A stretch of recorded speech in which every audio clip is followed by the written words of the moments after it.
Hello students, welcome to our mathematics class. Our today's topic is practice set 2.6. This is our third video and we are going to solve example number 7 and 8 in this video.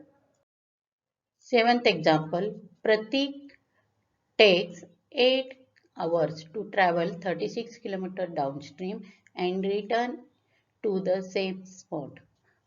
The speed of boat in still water is 12 km per hour. Find the speed of the water current. आपल्याला इथं काय दिलेलं आहे? प्रतीक takes 8 hours to travel 36 km downstream. Downstream म्हणजे प्रवाहाच्या दिशेने. आता तो A पासून B कडे जाणार आहे. A कडून B कडे जाताना काय आहे? डाउनस्ट्रीम म्हणजे प्रवाहाच्या दिशेने. इथं काय सांगितलंय बघा, म्हणजे A पासून B पर्यंतचं डिस्टन्स किती आहे? 36 किलोमीटर. आणि परत B पासून तो परत कुठं येणार आहे? A कडे येणार आहे परत. त्यावेळेला तो अपस्ट्रीम म्हणजे प्रवाहाच्या विरुद्ध दिशेने. याच्यामध्ये स्पीड ऑफ वॉटर करंट म्हणजे पाण्याच्या प्रवाहाला पण काहीतरी स्पीड असणार आहे. आणि speed of boat in steel water म्हणजे स्थिर पाण्यामध्ये बोटीचा जो वेग आहे तो किती दिलाय? स्पीड किती दिलाय? 12 किलोमीटर. म्हणजे ज्या वेळेला तो डाउनस्ट्रीम मध्ये जाणार आहे खालच्या बाजूला A पासून B कडं, त्यावेळेला जर समजा आपण स्पीड ऑफ वॉटर करंट जर हा x घेतला, हा किती घेतला? x, तर काय होईल? A कडून B कडे जाताना त्याचा जो स्पीड असेल तो काय असेल? 12 प्लस x.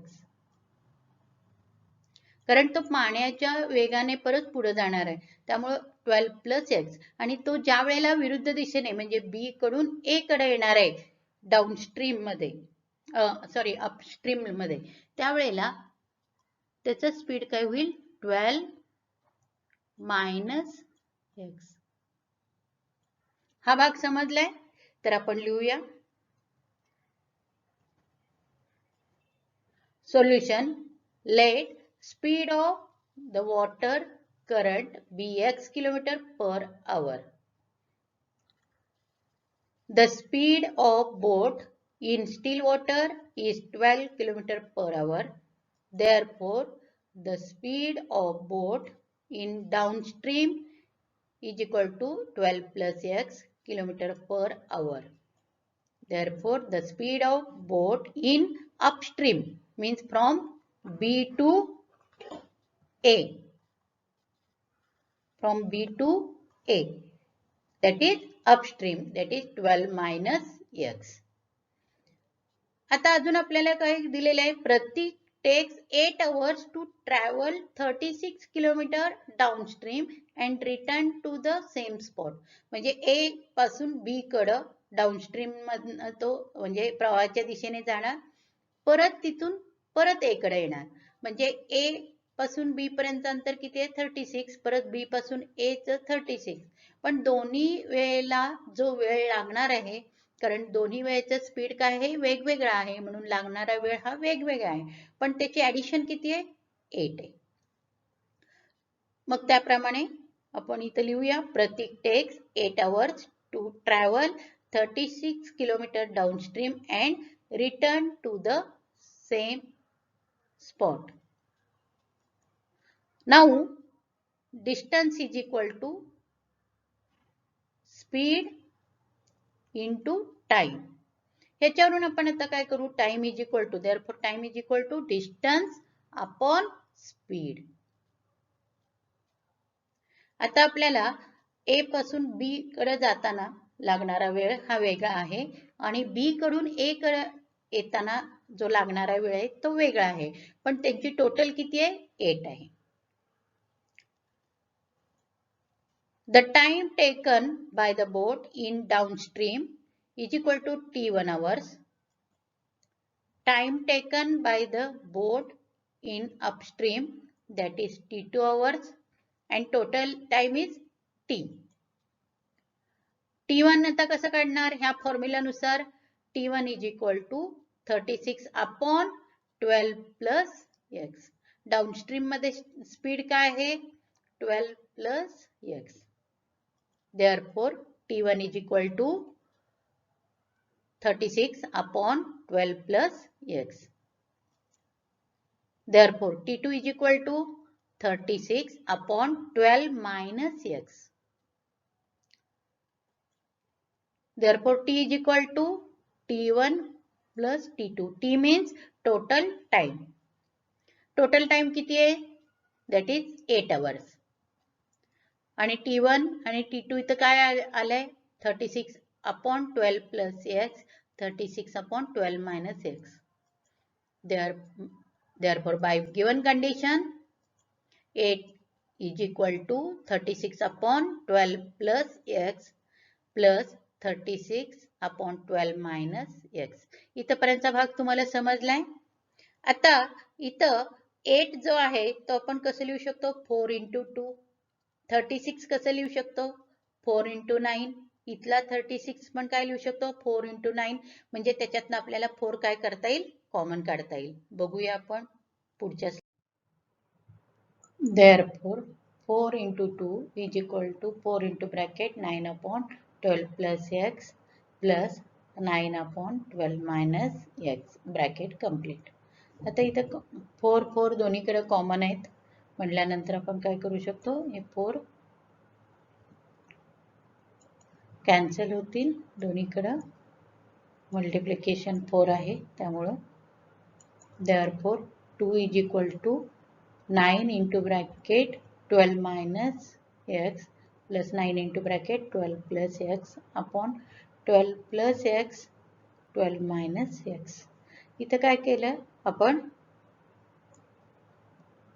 LCM काढला 12 plus x 12 minus x. इथं 9 ने इथल्या 9 ला कितीने इथं डिनॉमिनेटरला पण कितीने मल्टिप्लाय केलेलं आहे 12 minus x ने म्हणून न्यूमरेटरला पण 12 minus x ने मल्टिप्लाय केलं. इथं डिनॉमिनेटरला 12 plus x ने केलंय म्हणून वर सुद्धा 12 plus x ने मल्टिप्लाय केलंय. आता खाली इथे 12 plus x 12 minus x means 12 square minus x square a square minus b square सारखं. आणि वर आपण आता ब्रॅकेट काय करूया सोडवूया. Therefore 2 is equal to 9 into 12 108 minus 9x plus 108 plus 9x upon 12 square minus x square. इथं minus 9x plus 9x गेले मग किती वेळेला 208 आहे 2 times आणि 12 square 144 minus x square हे आपण काय केलं लेफ्ट हँड साइडला नेलं तर काय होईल. Therefore 2 into bracket 144 minus x square is equal to 2 times 108. इथं बघा 108 108 2 times. आता परत इथं 2 2 काय आहेत हे दोन्हीकडे 2 काय आहे 2 into 2 into आहे हे दोन्ही 2 काय होतील कॉमन फॅक्टर निघून जातील. Therefore 144 minus x square is equal to 108. Therefore 0 is equal to x square minus 144 plus 108. हा जो लेफ्ट हँड साइडचा पार्ट आहे तो आपण सगळं काय केलं राईट हँड साइडला नेलं. मायनस एक्स स्क्वेअर इथं प्लस झाला आणि प्लस 144 मायनस झाले. आता यांच्या दोन्हीमध्ये सबट्रॅक्शन केलं तर किती आलं बघा मायनस 36. म्हणून कसं लिहू शकतो therefore 0 is equal to x square minus 36. Therefore x square minus 6 square is equal to 0. Therefore x plus 6 or x minus 6 is equal to 0. X plus 6 is equal to 0 or x minus 6 is equal to 0. Therefore, x is equal to minus 6 or x is equal to 6. Speed cannot be negative. Therefore, x is equal to 6. Write down x means the speed of water current is equal to 6 km per hour. Write down the answer in your notebook. Eighth example, Pintu takes 6 days more than those of Nishu to complete a certain work. If they work together, they finish it in 4 days. How many days would it take to complete the work if they work alone? इथे काय म्हणले Pintu takes 6 days more than those of Nishu to complete a certain work. एक काम करायला निशूला जेवढे दिवस लागतात त्याच्यापेक्षा पिंटू 6 दिवस जास्त घेतो. If they work together they finish it in 4 days. जर ते दोघं एकत्र काम केले तर 4 दिवसात पूर्ण करतात. तर काय विचारले, how many days would it take to complete the work if they work alone. जर ते प्रत्येकी वेगवेगळं काम केलं तर त्या प्रत्येकांना किती दिवस लागतील तेच काम पूर्ण करण्यासाठी. आता इकडे लक्ष द्या, एक काम पूर्ण करायला जर आपल्याला 1 दिवस लागत असेल तर एक काम 1 दिवस. पण समजा एकच काम 2 दिवसात पूर्ण करत असाल तर काय होईल, पहिल्या दिवशी अर्ध म्हणजे 1/2 आणि दुसऱ्या दिवशी 1/2. हाफ हाफ कराल. जर समजा म्हणजे 1 वर्क 2 days complete 2 days असेल तर काय होईल, in first day 1/2 and in second day 1/2 means addition of these two is equal to 1. नंतर work take 3 days, then each day we complete 1/3 1/3 1/3. आणि ह्यांचे ऍडिशन प्रत्येक ठिकाणी काय येणार आहे, ऍडिशन प्रत्येक ठिकाणी यांचे ऍडिशन किती येणार आहे, 1. 3/3 means 1. आता समजा त्यांनी 1 वर्क दे कंप्लीट 6 days तर काय येईल, 1/6 प्लस 1/6 1/6 म्हणजे एका दिवशी ते किती काम करतील. जर 6 दिवसात पूर्ण करणार असेल एखादं काम आपण तर एका दिवसात 1/6 आणि याची टोटल काय असणार आहे, परत 1 कंप्लीट वर्क म्हणजे एकच पूर्ण काम 6 दिवस लागले. जर समजा x डेज असतील म्हणजे x means 4 days 5 days 10 days काही असतील तर काय होईल, 1/x how many times how many days x days.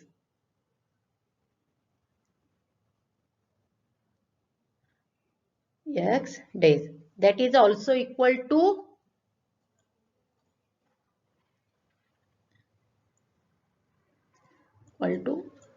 1.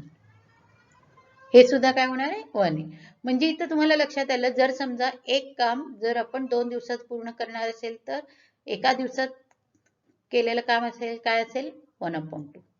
समजा 6 दिवसात एक काम पूर्ण करत असू तर एका दिवसात केलेलं काम काय असेल, 1/6. जर समजा एक काम आपल्याला 1 दिवसात पूर्ण करायचं असेल तर एका दिवसातलं काम काय असेल, 1/x. हा भाग समजलाय.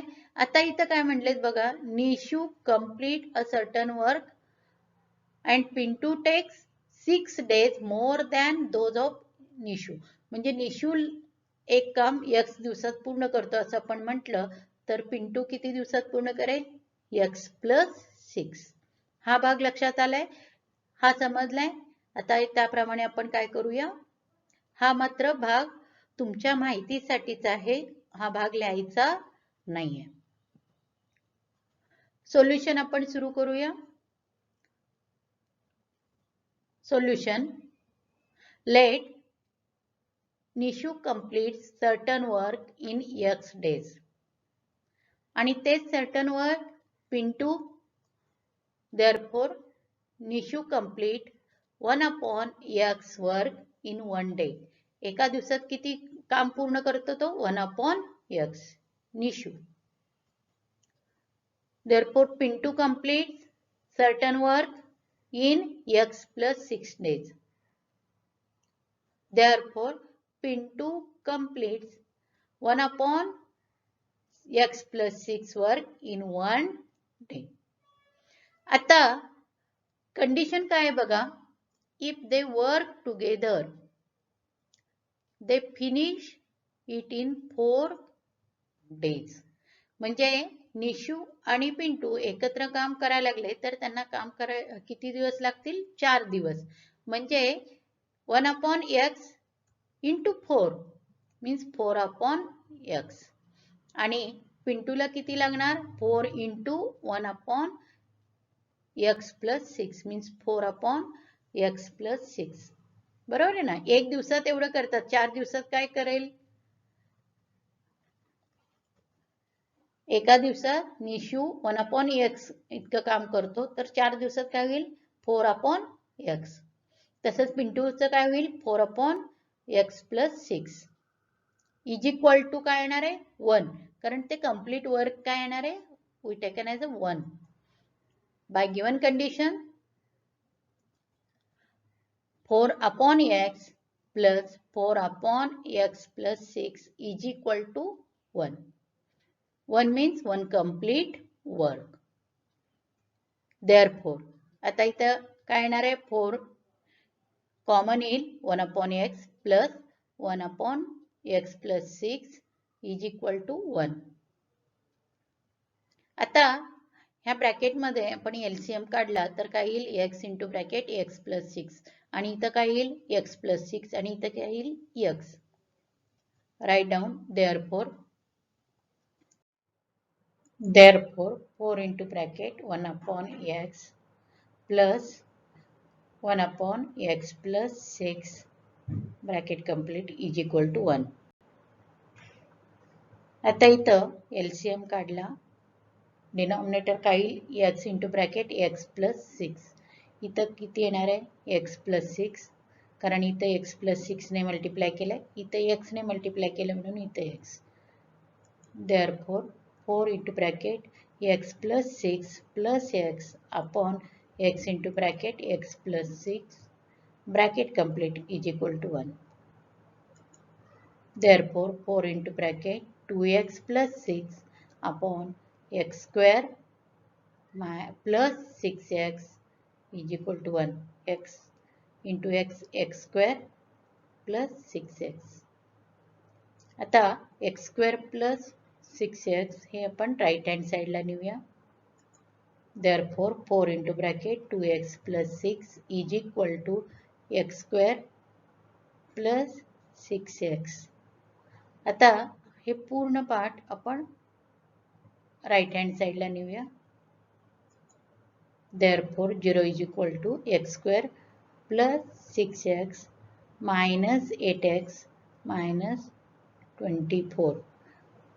4 into 2 8, 8x, 4 into 6 24, but minus 24 because side changes. Therefore x square minus 2x minus 24 is equal to 0, plus 6x minus 8x minus 2x. Factorization करूया. x square minus 6x plus 4x minus 24 is equal to 0. minus 24 चे factors आपण minus 6 plus 4 केले. Group केले. पहिल्या ग्रुपमध्ये x common येईल, x minus 6 in second bracket 4 into second bracket x minus 6. x minus 6 common घेतला, x minus 6 in second bracket x plus 4 is equal to 0. Therefore x minus 6 is equal to 0 or x plus 4 is equal to 0. Therefore, x is equal to 6 or x is equal to minus 4. Work done cannot be negative. Therefore, x is equal to 6. Therefore, Nishu completes work in 6 days and Pintu completes work in 6 plus 6, that is equal to 12 days. Write down the example in your notebook.